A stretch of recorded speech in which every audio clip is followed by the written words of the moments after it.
Good morning, good afternoon, everyone. Really excited to be here. Before we talk football, I just want to acknowledge the terrible tragedies that have occurred here in the D.C. area and then obviously in Philly, and the loss of life.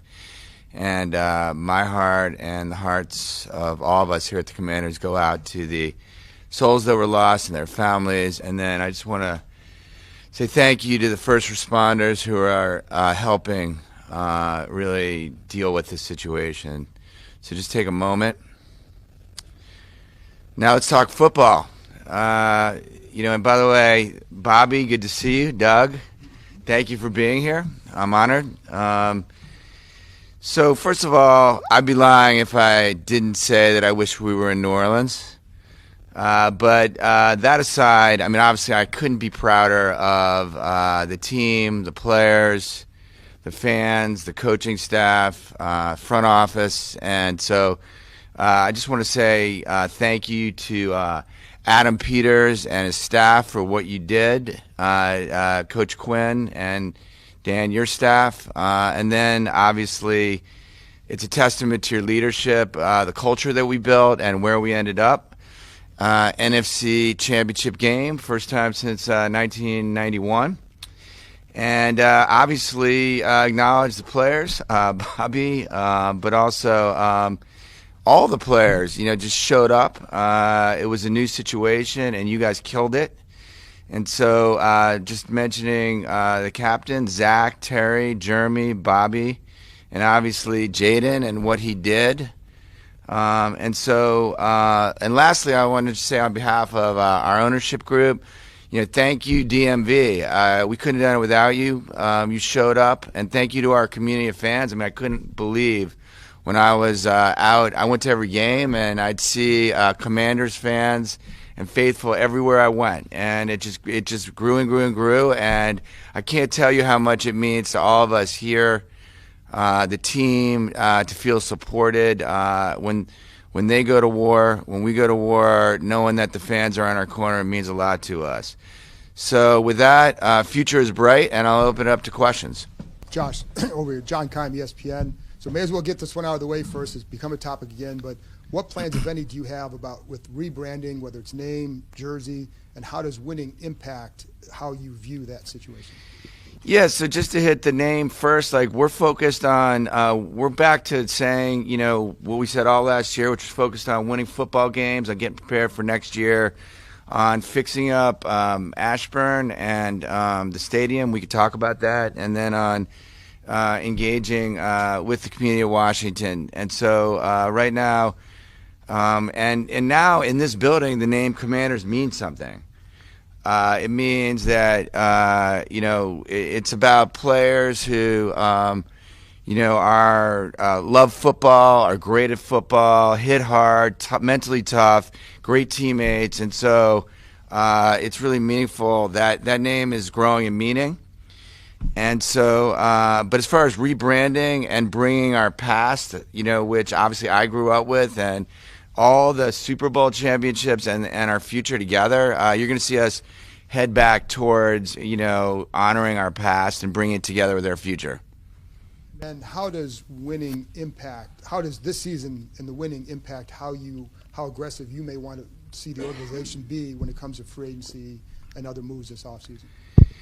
Look, we're looking for Commanders, and whether it be free agency, trades, draft, and obviously we have a lot of cap flexibility. We have a full slate of draft picks. Certainly we're going to be talking to other teams where we can find players that are great at what they do and fit our culture and are great teammates and are situationally aware and hit hard and are tough. We're gonna get them to come, and so we're totally focused on improving our team from last year, and I think we're going to do that. Josh, Ben Standig with The Athletic. To the point of improving on the team, you guys obviously with Jaden, it looks like you may have found a really good young quarterback going forward. That also comes with the opportunity with him on a rookie contract for the next couple of years. How do you kind of assess that opportunity, and do you think that leads to being more aggressive in free agency this year? Yeah, we have a massive opportunity, and we're not. None of us are taking that lightly. We're all fully committed to continuing to build our team and be elite over the long term, right? And so, and obviously that that we understand that contract and those dynamics. And so, like I said, where we can find players that fit us and that we think are going to bring it, we're going to go after them. And so, I don't know how that translates to aggressiveness in free agency, where Adam and Dan are hard at work, and they're going to advise me on that. But certainly, we're going to do everything we can to improve our team. And obviously, the way the season unfolded, getting all the way to NFC Championship game, you've said, hey, this is pretty obviously great, but also a bit surprising. You can tell us now, what were your realistic expectations going into this last year about what you guys thought you would actually do? Look, I knew we were going to go to – no, I'd say I predicted – no, look, obviously the season came out amazing and better than anyone expected, and no one could have sat where we were all sitting at the beginning of the season, where we had entirely, for the most part, a new coaching staff, a new front office. More than half the players were changed, but obviously, credit to Adam and Dan and their staffs for bringing everyone together, and credit to the players for making it happen on the field. And so, look, we got it. We've arrived, and that changes expectations. And I've lived through this before, and we welcome it. And we're just going to work harder and to create a situation where next year we win. Josh, David Aldridge with The Athletic. In terms of a new facility, new stadium, I should say. Yep. What's your vision? What did you want in terms of? Do you want just a really great stadium, or do you see it as an opportunity to kind of really transform a neighborhood and have more bells and whistles in terms of restaurants, housing, all of those things that some other teams have tried to do? Yeah, so I have 3 or 4 things in mind. I mean, obviously, for me personally, I grew up with a great stadium, and I understand, what it's like to play in a stadium that, where it's hard for the visiting team to play, right? I mean, we've experienced different stadiums. Like I said, I've been to every game for the last 2 years, and I see differences. And so, the primary objective is to create a stadium that we're going to win in, because I think if we do that, and so there's all kinds of decisions that go into that. But I also think that we have a responsibility. When a city, takes land and utilizes it, for a stadium, right? They're taking it away from other things they could do, and so it's our responsibility to make it, an amazing economic development opportunity for where it is, and create a lot of jobs, and help that area, right? And so, as I think everyone knows, we're considering multiple jurisdictions, but in each case, right, those areas need help, need improvement, and so that's got to be part of it. And the cities themselves have to have their own input as to what they want. These are political processes, right, and they matter to the neighborhoods and to the greater areas. So we're right now in the middle of all that, and so I think it's both. But for me personally, I start with we need to have a great place where our fans can show up and feel and as much as possible, we want that to be an advantage to our team in terms of winning on the field. Does the success this season speed up a potential timeline? I know you got to go through jurisdictions, cities, city councils, state governments, so there's a certain friction there that you have to navigate that you can't do anything about. But do you think that you've gained a year or more in terms of timeline by the success of the team? Yeah, look, any time that you win on the field, I mean, we all now experience what it was like here, right? And it was the reawakening of Washington football here in the DMV and everywhere, right? Because there's lots of people who grew up with the team that I grew up with, and so anytime that you get that reawakening, right, the population at large is supportive, right? And so there's no question that there's some momentum, and we would hope to capitalize on it. But I mean, obviously, we're in dialogue with jurisdictions, with Washington, with Maryland, and really, they're a big. What they want to do is a big part of it also, and so. And every indication is that everyone is supportive, and so we're just going to try to move it forward as fast as possible. Hey Josh, Sam Fortier with the Washington Post. Hello. In November, at a Bloomberg event with David Rubenstein, you said that D.C. would be the most politically viable because it would be the most accepted by all jurisdictions. I'm wondering if you still feel that way, and if you could explain your thinking there. Yeah, look, I think that obviously the DMV, right, is 3 jurisdictions, and it turns out DC's in the middle. Plus, it's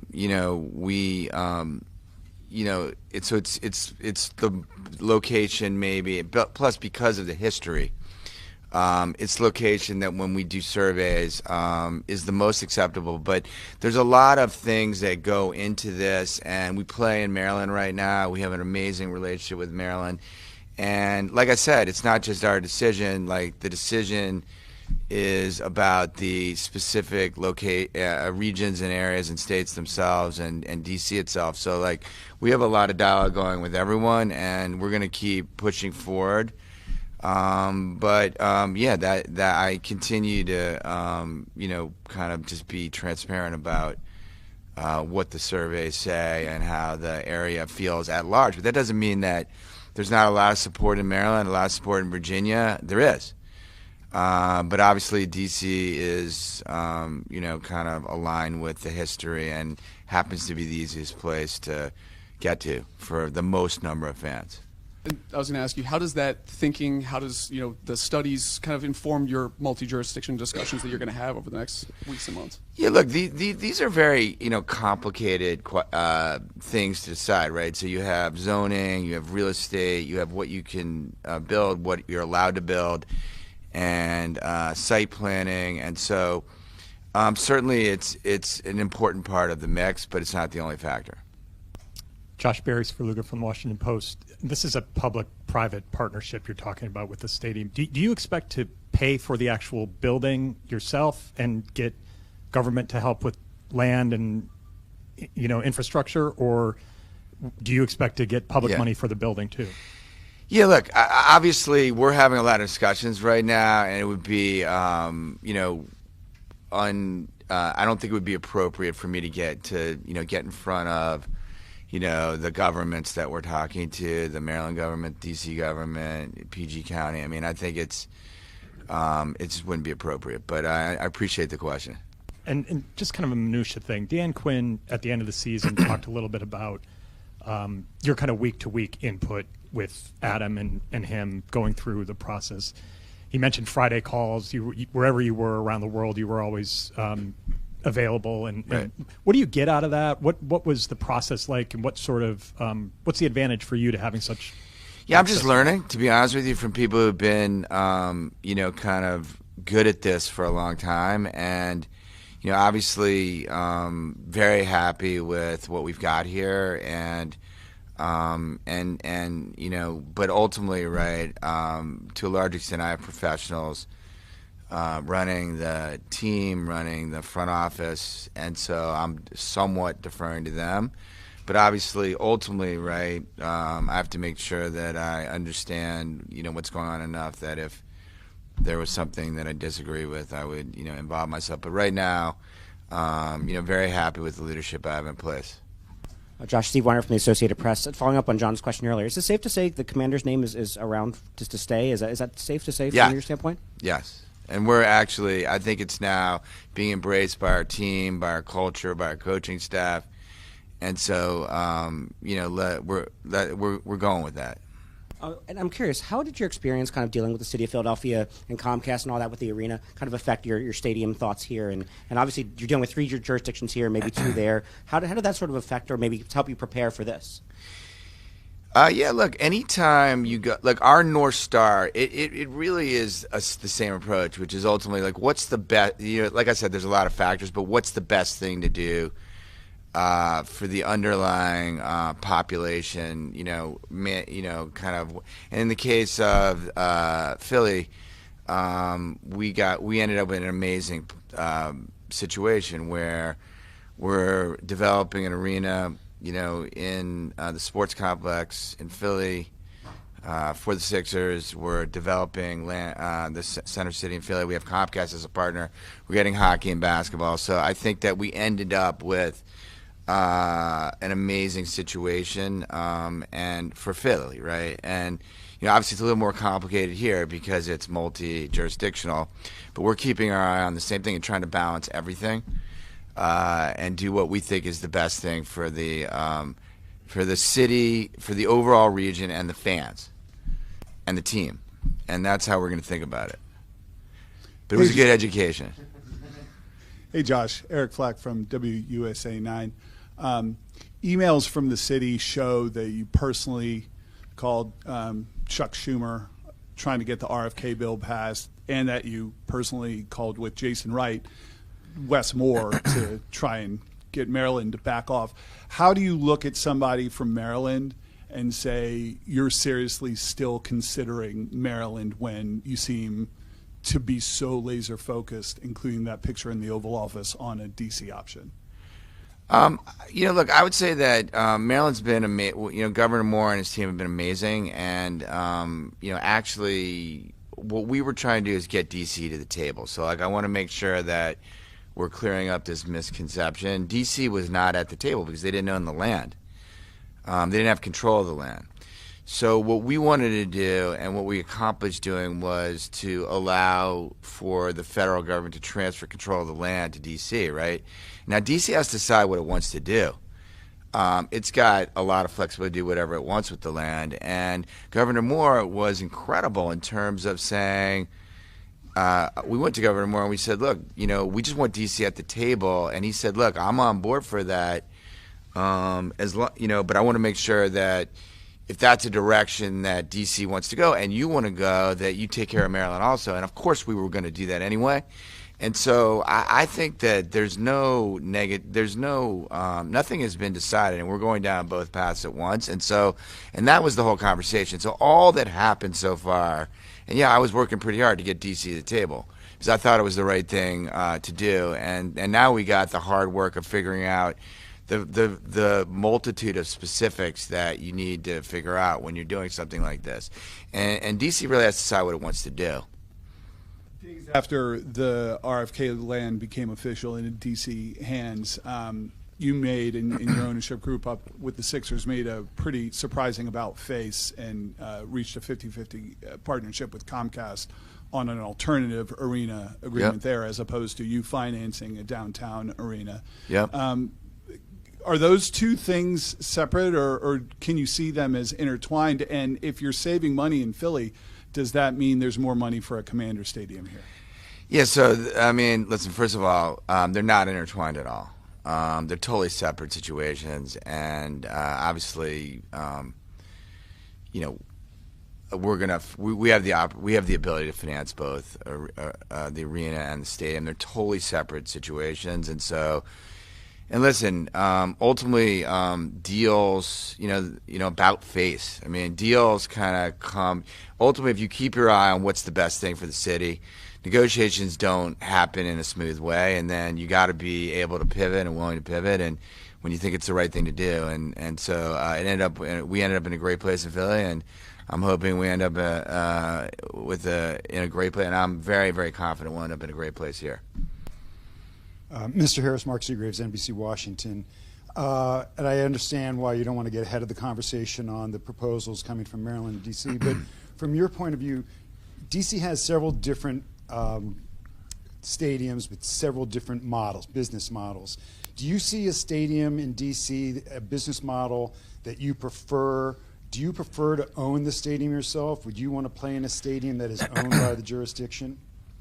Yeah, again, I appreciate all these questions, and I'm going to go back to my same answer, which is that really it would be D.C. and Maryland are deciding what they want, right? And then we're going to react to that and let those conversations play out in confidence. And all I can tell you is that we're really hard at work right now trying to move the process forward with everyone and try to figure out, again, an amazing place where opposing teams fear to come and our fans love to come and our players love to come, and then do that in the context of, you know, really improving the area where we're building and creating a lot of jobs and economic development. So that's what we're going to do.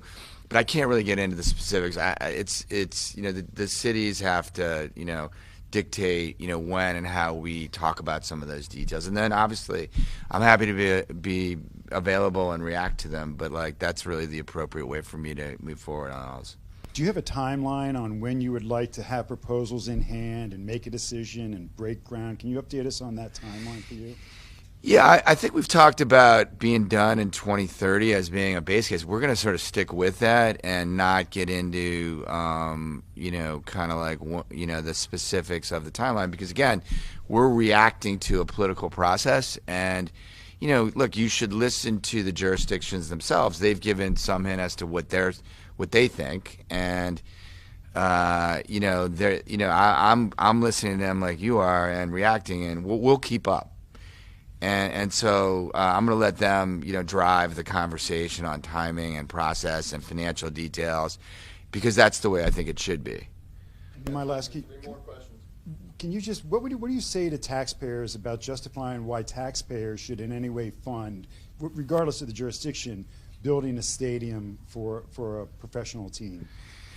Yeah, again, I think that by and large, anything we do will create massive economic opportunity for that area, from thousands of jobs to, you know, a ton of economic opportunity moving forward, construction jobs, and a lot of development opportunity around it. And so that'll all be in the mix, right? And I understand that question, right? And I've been through this. And the cities are going to make that case, and then we're going to stay behind the cities and allow them to make the case they want to make. But certainly, that will all be. It's going to have to make sense for the, you know, the people living there, right? And the communities themselves, of course, no question. Hey, Jess, Scott Abraham, ABC7. Obviously, this time last year, you officially announced that Dan Quinn was going to be your head coach. So quite the 12 months for you. What are you most proud of over these 12 months? What I'm most proud of, I mean, obviously, there's a lot, honestly, that I'm proud of. But first of all, the leadership. I think I made the right leadership choices. And, you know, Mark Klaus now in the building, in the business. We're going to be a lead on the business side. But I really feel like, you know, as I said to you then, my most important 3 jobs were picking a coach, picking a GM, and then picking someone to lead the business. And I feel great about where we are and the leadership we have in place. Secondly, I feel super proud, obviously, of how excited and happy the Washington community is and the reawakening of Washington football. And that's everything from like how we played on the field, and, you know, what we did on the field. And really, I mean, obviously we won 4 games last year, and to be going to the NFC Championship, how can you not be proud of that? I mean, I'm very proud of that and very appreciative of the players and everyone who was involved in that. But also, like, listen, I mean, I wandered around. I made it a point of meeting a lot of fans in the stadium, outside of the stadium, and people are super happy here. And, you know, like, people were literally crying in bars, and, you know, grown men, you know, grown women, and it's really helped the happiness and the excitement, and, you know, there's very few things in the DMV that unites the whole DMV, and the Washington Commanders is like front of the list. And so that's probably the thing I feel most proud about, that people here are appreciative of Washington football again, like I felt when I was growing up. And so let's keep it going. Clearly, there's a lot of talk with the new stadium, but what about a training facility? Are you committed to keeping it here in Ashburn? Obviously, you invested in a brand new grass field. What are your thoughts on maybe building a new training facility in a different jurisdiction, or do you have plans just to stay here in Ashburn? Yeah, so first of all, we're going to do a lot of things in the offseason to make players' lives better, to make coaches' lives better, to make front office lives better, and obviously, whether it's the wet area, the weight room, our indoor facility. You're going to see a lot of changes here, and you're going to see a lot of changes in the stadium. We're going to continue to build on, the $75 million we had earmarked. So that'll be north of 100. We got a whole bunch of plans to help the premium areas, to continue to build infrastructure and to continue to make the upper deck better. I mean, a lot of stuff. And so, but here, really, we're going to focus right now on the stadium itself, and and I think the players like to be here. Coaches like to be here. That's not to say that we won't revisit it over time, but we're focused on fixing this place up right now. We're certainly, going to look at that, but like right now, the big project is the stadium, and so right now we're going to spend a lot of money trying to make this place better for the people that work, live, and play here. All right. Thanks, Josh. Thank you, guys. Thanks, everyone.